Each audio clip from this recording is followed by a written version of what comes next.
오늘 우리에게 주시는 하나님의 말씀은 신약성경 사도행전 9장 26절부터 31절까지 말씀입니다. 사울이 예루살렘에 가서 제자들을 사귀고자 하나 다 두려워하여 그가 제자됨을 믿지 아니하니 바나바가 데리고 사도들에게 가서 그가 길에서 어떻게 주를 보았는지와 주께서 그에게 말씀하신 일과 다메섹에서 그가 어떻게 예수의 이름으로 담대히 말하였는지를 전하니라. 사울이 제자들과 함께 있어 예루살렘에 출입하며 또 주 예수의 이름으로 담대히 말하고 헬레파 유대인들과 함께 말하며 변론하니 그 사람들이 죽이려고 힘쓰거늘 형제들이 알고 가이사라로 데리고 내려가서 다소로 보내니라. 그리하여 온 유대와 갈릴리와 사마리아 교회가 평안하여 든든히 서가고 주를 경외함과 성령의 위로로 진행하여 수가 더 많아지니라. 아멘. 올해 우리 교회의 표어는 예레미야 29장 11절 말씀에 근거한 희망과 미래입니다. 하나님께서는 언제나 우리에게 새로운 미래와 희망을 주기 원하시는 분이십니다. 그러나 그 미래와 희망은 저절로 그냥 주어지는 것은 아니라고 했습니다. 오늘 우리가 어떤 모습으로 존재하든 그것은 이제까지 우리가 살아온 과거의 결과입니다. 마찬가지로 오늘 우리가 어떤 삶을 사느냐에 따라서 오늘의 결과인 우리의 미래가 달라질 것입니다. 따라서 하나님께서 정녕 우리에게 새로운 미래와 희망을 주기 원하시는 분이심을 믿는다면 우리는 오늘부터 바로 이 시간부터 하나님의 말씀인 진리를 쫓아 행하는 사람이 되어야만 합니다. 그때에만 그 결과로 하나님께서 우리에게 주시려는 새로운 미래와 희망의 실체가 우리의 삶 속에서 구현될 수 있을 것입니다. 오늘의 본문은 새로운 미래와 희망의 실체를 가능케 하는 새로운 삶은 우리의 말과 불가분의 관계에 있음을 일깨워주고 있습니다. 열혈 유태교 신봉자였던 청년 사울이 다메섹 도상에서 예수님을 만나 다메섹에서 세례를 받고 그리스도인이 되었습니다. 그것은 유대교인의 입장에서 보면 사울이 유대교를 배교한 것을 뜻했습니다. 사울이 혼자서 조용히 배교한 것도 아니고 유대교가 공식적으로 부인한 예수님이 성자 하나님이라고 이곳저곳 외치고 다녔습니다. 따라서 다메섹의 유대교인들이 볼 때 그와 같은 사울이야말로 반드시 제거해야 할 더러운 배신자였습니다. 다메섹의 유대교인들은 사울을 죽이기 위해 은밀하게 공모했습니다. 그런데 아무도 모르게 공모한 그 계교가 어찐 영문인지 사울에게 알려지게 되었습니다. 다메섹 유대교인들은 사울을 잡아 죽이기 위해서 군사까지 매수해서 다메섹 성을 밤낮으로 지키고 있었지만 다메섹의 믿음의 형제들이 사울을 광주리에 담아 성 위에서 달아내려 피신시켜 주었습니다. 아무도 모르게 은밀하게 공모한 사울을 죽이려는 계교가 대체 누구에 의해서 어떻게 어떤 경로로 사울에게 알려지게 되었는가? 사울을 광주리에 담아 피신시킨 믿음의 형제들은 구체적으로 누구이며 그들의 수는 또 몇 명이나 되었는가? 우리는 전혀 알지 못합니다. 성경은 그와 관련해서 철저하게 침묵하고 있습니다. 그들이 누구였던 상관없이 그들은 단지 주님의 도구였을 뿐이요. 그들의 배후에서 사울을 친히 건져내신 분은 주님이셨기 때문입니다. 그리고 오늘 본문 26절이 이렇게 시작되고 있습니다. 사울이 예루살렘에 가서 본문만 놓고 본다면 다메섹에서 그리스도인이 된 사울이 다메섹에서 곧장 예루살렘으로 간 것처럼 보입니다. 그러나 실은 그렇지 않았습니다.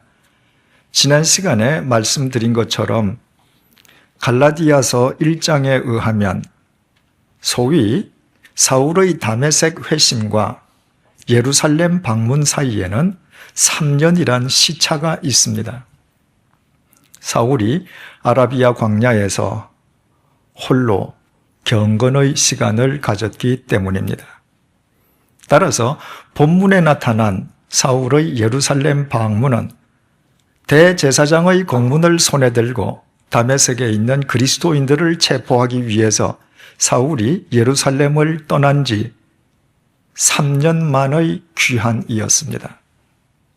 그렇다면 3년 만에 예루살렘으로 되돌아가는 사울의 감회가 얼마나 새로웠겠습니까? 3년 전의 사울은 눈에 비늘을 뒤집어 쓴 채 만물의 허상에 속아 사는 어리석은 인간이었습니다. 그리스도인 핍박하기를 자신의 천직으로 삼았던 진리의 대적이었습니다. 자기 신념을 위해서라면 폭력과 살인마저 불사하던 자기라는 우상 숭배자였습니다. 그런데 3년이 지난 지금 사울은 비늘 벗은 눈으로 만물의 실상을 바로 볼 수 있는 진리의 증인이 되었습니다. 주님께 자신의 삶을 의탁한 주님의 택한 그릇, 생명의 도구가 되었습니다. 영광스럽게도 주님 안에서 거룩한 성도가 되어 주님의 몸된 교회의 일원이 되었습니다. 이처럼 사울은 3년 전에 비하여 볼 때 완전 새로운 존재가 되어 예루살렘을 향해 올라갔습니다. 사울 개인적으로는 예수 그리스도 안에서 금이 환향하는 셈이었습니다. 그러나 본문 26절이 이렇게 이어지고 있습니다. 사울이 예루살렘에 가서 제자들을 사귀고자 하나 다 두려워하여 그가 제자됨을 믿지 아니하니. 사울이 3년 만에 예루살렘을 찾아갔던 주된 목적은 예루살렘의 제자들과 사귀기 위함이었습니다. 여기에서 제자들이란 예수님의 직계 제자인 사도들을 포함해서 예루살렘에 있는 그리스도인들을 통칭하는 용어였습니다. 우리말 사귀다로 번역된 헬라어 동사 콜라오는 본래 아교로 붙이다는 뜻입니다. 사울이 단순히 예루살렘 제자들의 안면을 익히기 위해서 올라간 것이 아니라 그들과 삶을 함께 나누고 싶어 올라갔다는 말입니다. 이를테면 사울 딴에는 예루살렘 제자들의 동력자가 되기 위해서 3년 만에 예루살렘을 찾아갔습니다. 그러나 사울의 기대와는 달리 예루살렘 제자들이 사울을 동력자로 받아주기는커녕 그들은 다 사울을 두려워하며 스스로 그리스도인이 되었다는 사울의 고백 말 자체를 믿어주지 않았습니다. 예루살렘 제자들에게 사울은 불신의 대상에 불과했습니다. 자신을 유대교의 배신자로 간주하고 자신을 아예 죽여버리려는 유대 교인들로부터 당하는 불신이라면 모르되 자신이 똑같다고 여기는 동일한 그리스도인들로부터 받는 불신이고 보면 이때 사울의 낙심이 얼마나 컸을는지는 능히 짐작할 수 있습니다. 그런데 본문 26절에서 27절을 뛰어넘어 28절에 이르면 26절의 상황과 정반대의 상황이 전개되고 있음을 발견하게 됩니다. 사울이 제자들과 함께 있어 예루살렘에 출입하며 또 주 예수의 이름으로 담대히 말하고, 사울을 불신하고 경원하고 배척하고 두려워하던 예루살렘 제자들이 어느덧 사울을 받아들였을 뿐만 아니라 사울은 그들과 동력하며 복음을 전하고 있습니다. 이것은 26절의 관점에서만 본다면 언뜻 믿기 어려운 대반전입니다. 어떻게 이런 대역전이 쉽게 일어날 수 있었겠습니까? 예루살렘 제자들이 사울을 경원했음을 전해주는 본문 26절과 그들이 사울을 자신들의 동력자로 받아들였음을 밝혀주는 본문 28절 사이에 끼어있는 본문 27절은 전하니라는 동사로 끝나고 있습니다. 헬라어 동사 디에게 오마이는 상세하게 설명한다는 의미입니다. 누군가가 사울이 처해 있는 입장을 상세하게 설명해주고 그리스도인된 그의 신원을 보증하는 말을 해 주었던 것입니다. 사울에 대한 예루살렘 제자들의 두려움과 의혹과 불신을 일거에 해소하는 말을 해준 사람이 대체 누구이며 그가 한 말의 내용이 무엇인지 우리 다 함께 본문 27절을 확인해 보겠습니다. 바나바가 데리고 사도들에게 가서 그가 길에서 어떻게 주를 보았는지와 주께서 그에게 말씀하신 일과 다메섹에서 그가 어떻게 예수의 이름으로 담대히 말하였는지를 전하니라.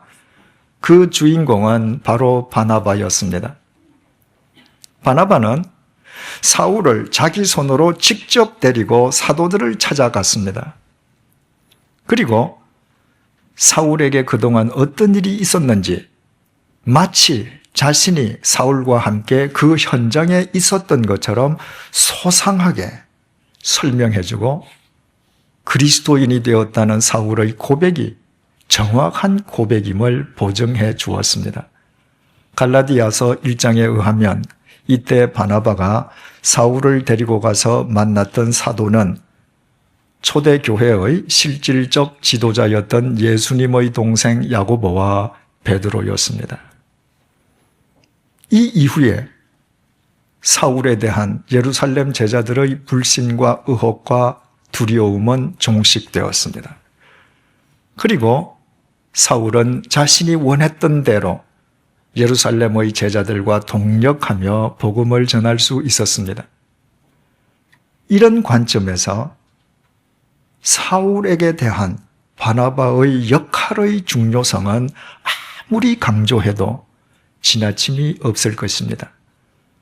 우리는 바나바가 어떻게 사울에 대해서 이처럼 소상하고 정확하게 알게 되었는지, 바나바와 사울이 대체 언제부터 이처럼 긴밀한 개인적인 친분 관계를 유지하고 있었는지 전혀 알 수 없습니다. 이와 관련해서도 성경은 그 어떤 정보나 단서를 제공해 주지 않기 때문입니다. 그러나 성경은 그보다 더 중요한 사실을 우리에게 전해주고 있습니다. 69주 전에 사도행전 4장 32절에서 37절 말씀을 살펴볼 때 생각해 본 것처럼 주님께서는 사울이 주님을 알기도 전에, 알기는커녕 주님을 부정하고 그리스도를 박해하는 주님의 대적이었을 때, 그때부터 이미 사울을 위하여 사울의 인생 길목에 바나바를 포진시켜 두시고 예비해 두셨습니다. 우리 주님께서는 이처럼 시간과 공간을 초월해서 당신의 백성들을 지켜주시고 책임져 주시는 분이시기에 우리가 그 주님께 우리의 삶을 의탁하는 한 주님에 의한 새로운 미래와 희망의 실체가 우리 삶 속에 구현되게 되면 재론의 여지도 없습니다. 이제 우리는 본문을 통해서 얻게 되는 한 가지 본질적인 질문을 제기하게 됩니다. 소위 사울의 다메섹 회심과 관련해서 왜 예루살렘 제자들은 당사자인 사울의 말은 불신하면서도 제3자인 바나바의 말은 전적으로 신뢰했는가 하는 질문입니다. 이 질문에 대한 해답은 그동안 두 사람이 추구해왔던 삶의 차이 속에 들어 있습니다. 사도행전 8장 3절은 3년 전 사울의 모습을 이렇게 전해주고 있습니다. 사울이 교회를 잔멸할새 각 집에 들어가 남녀를 끌어다가 옥에 넘기니라. 바로 이것이 3년 전 사울의 실상이었습니다. 그는 교회를 잔멸하던 인간이었습니다. 헬라어 동사 리마이 노마이는 포도원에 뛰어들어간 멧돼지가 포도원을 마구 짓밟아서 쑥대밭으로 만드는 형국을 묘사하는 단어라고 했습니다. 사울은 그렇게 교회를 잔멸하던 폭도였습니다. 그리스도인이라는 사실이 밝혀지기만 하면 남녀노소를 불문하고 마구 투옥시키던 잔인한 인간이었습니다. 그러므로 예루살렘 제자들은 3년 만에 자신들 앞에 나타난 사울을 3년 전의 사울로 기억하고 있는 것입니다.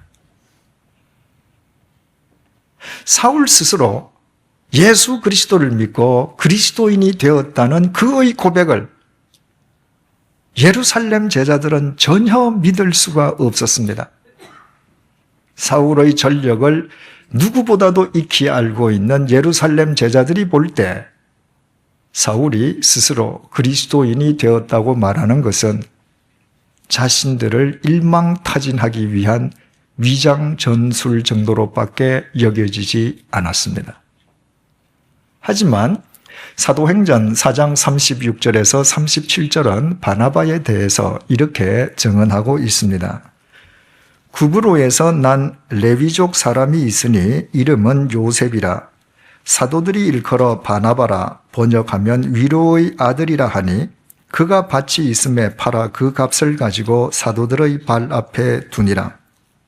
사울과는 달리 바나바는 일찍부터 교회의 본이 되는 그리스도인이었습니다. 자기 물질에 초연했던 바나바는 본래 요셉이라는 본명을 지니고 있었지만 사도들은 굳이 그를 바나바라고 불렀습니다. 위로의 아들이라는 의미였습니다. 그가 예수 그리스도 안에서 얼마나 많은 사람을 위로하고 격려하는 삶을 지성으로 살았으면 사람들이 그의 본명을 제쳐놓고 위로의 아들 바나바라고 불렀겠습니까? 바나바는 이처럼 예루살렘 모든 그리스도인들로부터 전폭적으로 신뢰를 받는 사람이었습니다. 그렇다면 우리는 사울의 소위 다메섹 회심과 관련해서 왜 예루살렘 제자들이 당사자인 사울의 말은 믿지 않았음에도 사울을 옹호하는 바나바의 말은 100% 받아들였는지 그 까닭을 알게 됩니다. 그것은 바나바가 예루살렘 제자들에게 평소에 보여주었던 신실한 삶으로 인함이었습니다. 만약 바나바 역시도 사울처럼 교회와 진리를 잔멸하는 인간이었다면 바나바가 아무리 미사역으로 열변을 토하며 사울을 옹호했다 할지라도 예루살렘 제자 가운데에 그 누구도 바나바의 말을 믿지도 않았을 것이요. 바나바의 말을 듣고 그들이 불신하던 사울을 동력자로 받아들여 주지도 않았을 것입니다. 오히려 가제는 개편이라며 사울을 옹호하는 바나바를 모두들 비웃고 말았을 것입니다. 우리는 바로 여기에서 대단히 중요한 두 가지의 교훈을 얻게 됩니다. 첫 번째 교훈은 한 인간의 말이 지니는 무게는 그의 삶과 직결된다는 것입니다. 진리를 쫓는 사람의 말이 어떤 경우에도 가볍게 다루어질 수가 없고 진리를 잔멸하는 인간의 말 속에 무게가 실릴 리도 만무합니다. 두 번째 교훈은 인간의 관계 속에서의 새로운 실체는 말에 대한 신뢰의 회복으로 이루어지게 된다고 하는 사실입니다. 평소에 신실한 삶을 삶으로 인해 자기 말에 대하여 타인의 신뢰를 확보하고 있던 바나바는 자기 주위에 있는 모든 예루살렘 제자들과 더불어 주님께서 주시려는 미래의 실체를 함께 구가하고 있었습니다. 하지만 과거의 그릇된 삶으로 인하여 자기 말에 신뢰를 상실한 사울은 아무리 바른 말을 해도 예루살렘 제자들로부터 철저한 불신의 대상으로 전락해 있었습니다. 그리고 자기 말에 대한 신뢰성을 확보하고 있던 바나바의 해명과 옹호와 보증에 의하여 비로소 자기 말에 대한 신뢰를 확보하게 된 사울은 그때부터야 예루살렘 제자들과 더불어 새로운 미래를 엮어갈 수 있었습니다. 1998년도부터 1998년 가을부터 스위스 제네바 한인교회를 섬기기 시작했던 제가 그 이듬해인 1999년 여름을 맞이했을 때입니다. 여름 방학을 맞아 서울에서 저를 찾아온 가족들과 함께 여행을 하던 중에 스페인의 수도 마드리드 남쪽 72km 지점에 있는 톨레도를 찾아갔습니다. 스페인의 고도 톨레도에는 유명한 알카자르 성이 있습니다. 그 성은 1936년 스페인 내전이 발발되었을 때 좌파 민주주의를 표방하던 공화파와 프랑코를 중심으로 하는 민족파 간의 최대의 격전지였습니다. 그곳에서 벌어진 전투에서 어느 쪽이 승리하느냐에 따라서 대세가 결정될 정도의 중요한 전투였습니다. 물자, 무기, 장비 등 모든 면에서 공화파가 월등하게 우세했습니다. 공화파에 밀린 민족파는 알카자르 성에 갇혀 포위를 당하고 말았습니다. 그것으로 판세는 끝난 것처럼 보였습니다.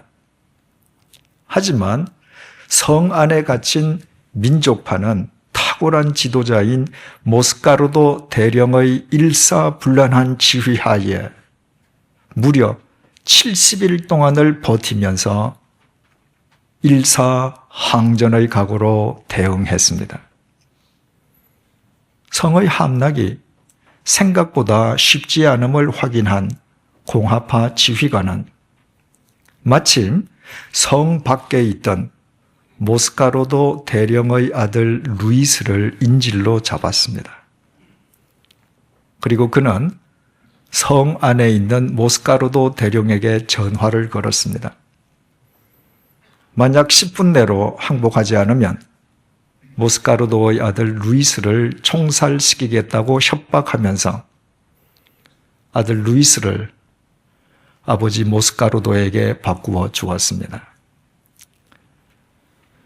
지금도 알까자르 성을 찾아가면 1936년도 모스카르도 대령이 지휘본부로 사용하던 그 사무실 안에는 당시의 모든 집기 비품이 그때 그대로 전시되어 있습니다.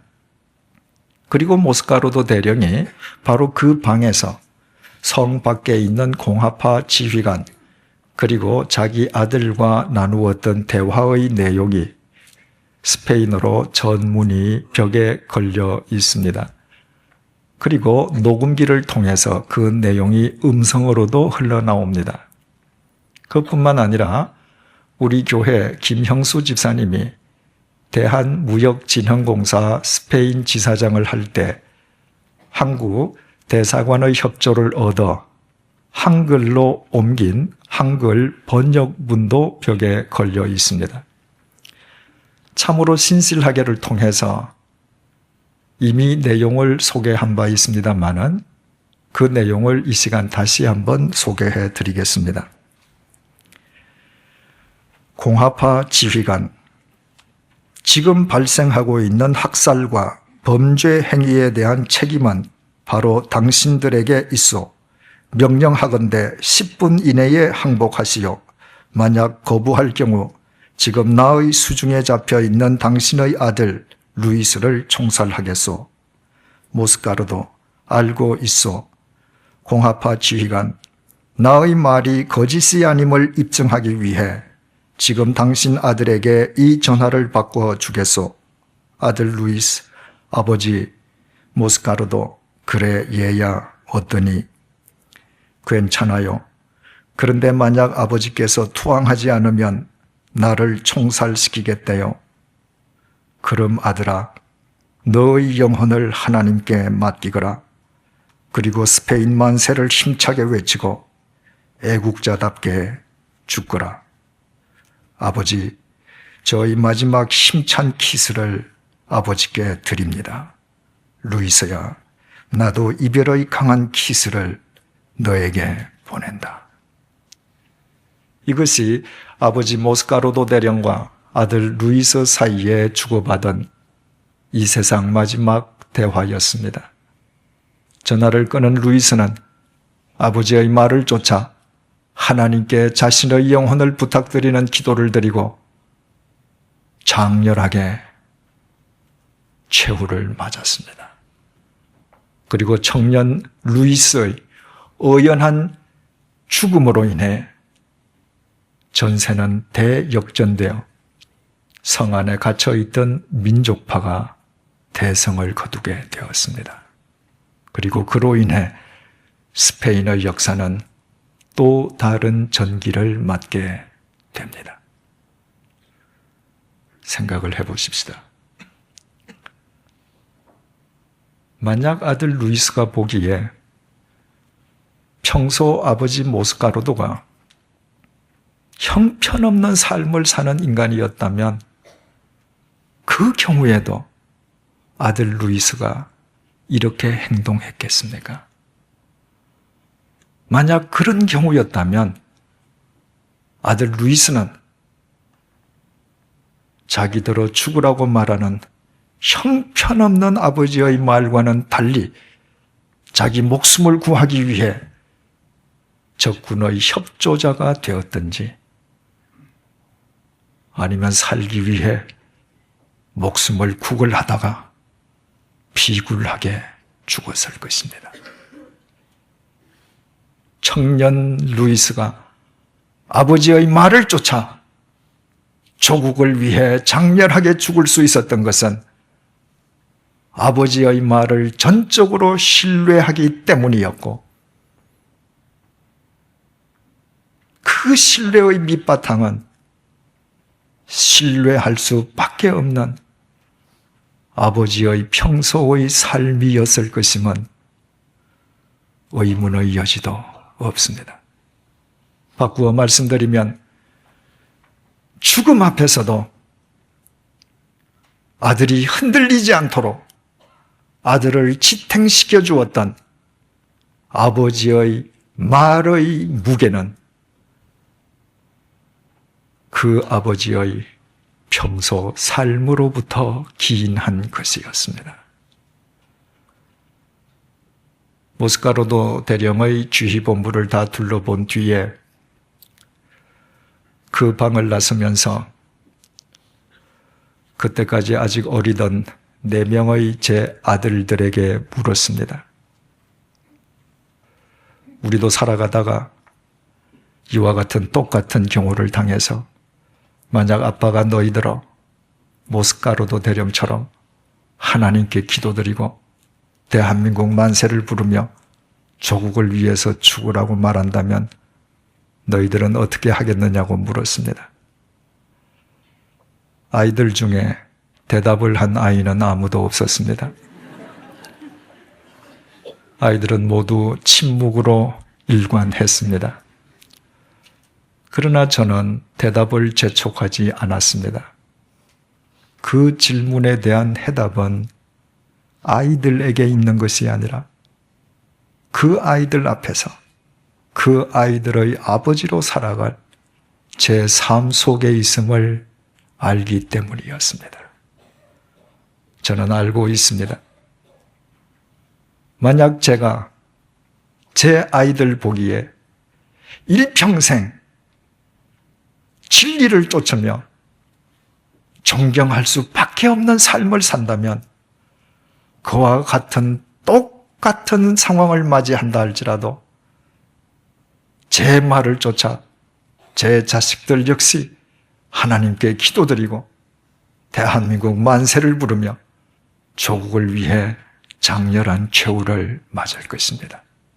그러나 아이들 보기에 아버지인 제가 형편없는 삶을 살고 조국에 대하여 백해무익한 인간으로 살아간다면 제가 아무리 조국을 위해서 죽으라 한들 그 아이들은 저의 말과는 전혀 다른 방향으로 갈 것입니다. 그것은 아이들의 문제가 아니라 전적으로 저의 문제입니다.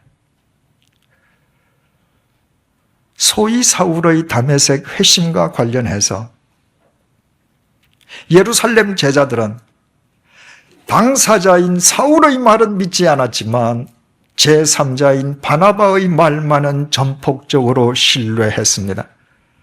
그것은 그동안 두 사람이 영위해왔던 삶의 결과였습니다.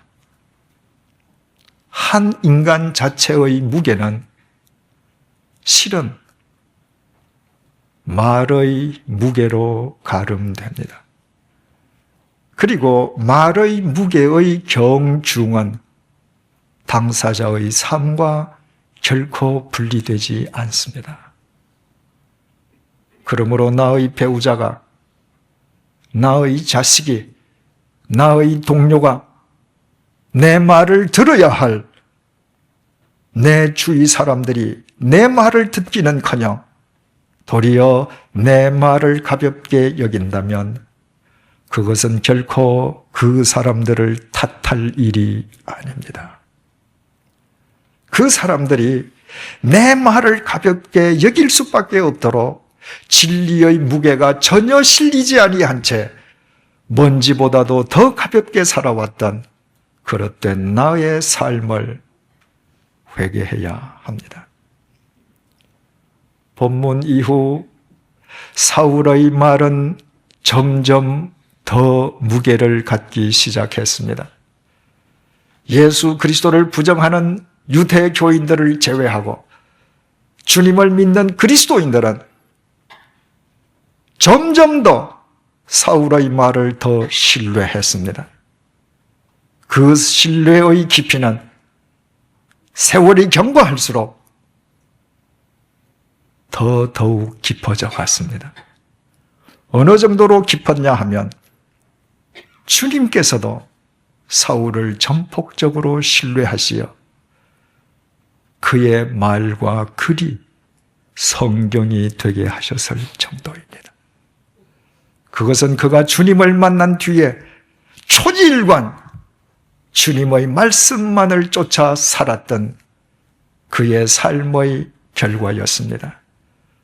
그는 그의 그릇된 과거의 삶으로 인해 같은 그리스도인들로부터 불신당하는 수모를 겪기도 했지만 새로워진 그의 삶으로 인해 그는 주님과 사람의 신뢰를 한 몸에 받는 그리스도인이 되었습니다.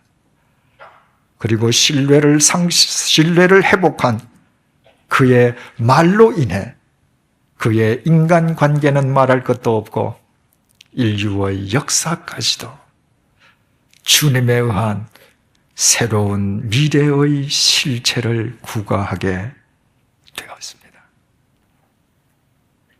사랑하는 교우 여러분, 무게가 실린 말만 사람을 살릴 수 있습니다.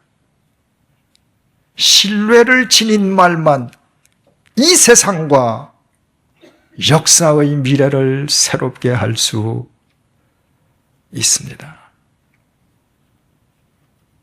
신뢰와 무게를 상실한 말로는 내 몸에서 태어난 내 자식마저도 바로 세울 수 없습니다.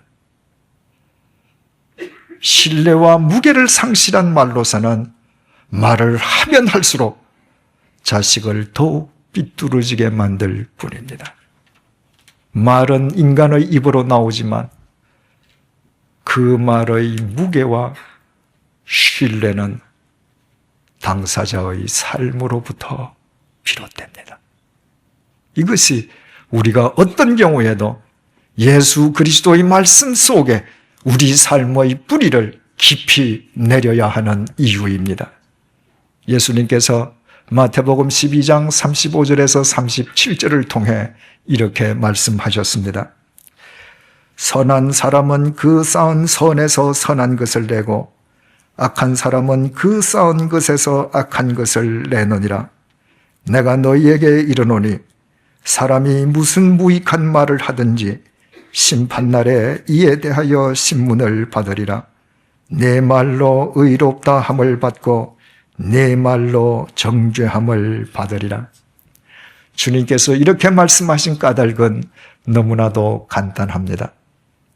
인간의 말과 삶은 결코 분리되지 않고 그 결과에 따라 우리의 미래가 달라지기 때문입니다. 기도하시겠습니다.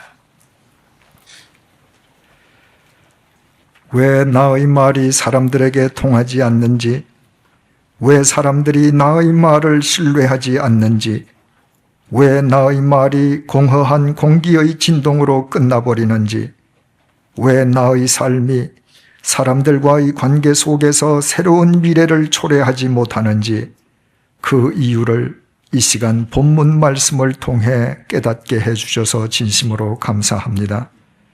그 모든 것은 이제껏 내가 그릇 살아온 삶의 결과임을 이제야 주님 앞에 고백합니다. 이 이후로 오직 진리 위에 나의 삶을 고추 세울 수 있도록 도와주옵소서. 진리 안에서 나의 삶이 먼저 신뢰를 회복하게 도와주옵소서. 사람을 위로하고 격려하는 나의 삶으로 바나바가 되게 하시고 주님의 말씀을 쫓는 나의 행함으로 거듭난 사울이 되게 하여 주옵소서. 그 결과로 나의 말 역시 상실한 신뢰를 회복하게 도와주옵소서. 나의 말에 뭇 사람을 살리는 생명의 무게가 실리게 하여 주옵소서. 나의 말 한마디 한마디가 이 세상의 어둠을 밝히는 빛으로 승화되게 하여 주옵소서. 나의 말이 인간관계 속에서 이 시대의 역사 속에서 주님께서 주시려는 새로운 미래와 희망의 실체를 구가하는 삶의 토대가 되게 하여 주옵소서. 그리하여 말씀이신 주님께서 우리로 하여금 말할 수 있게 해주신 것이 얼마나 큰 은총인지를 날마다 우리의 삶으로 확인하며 우리 모두 주님을 찬양하게 하여 주옵소서. 예수님의 이름으로 기도드립니다. 아멘.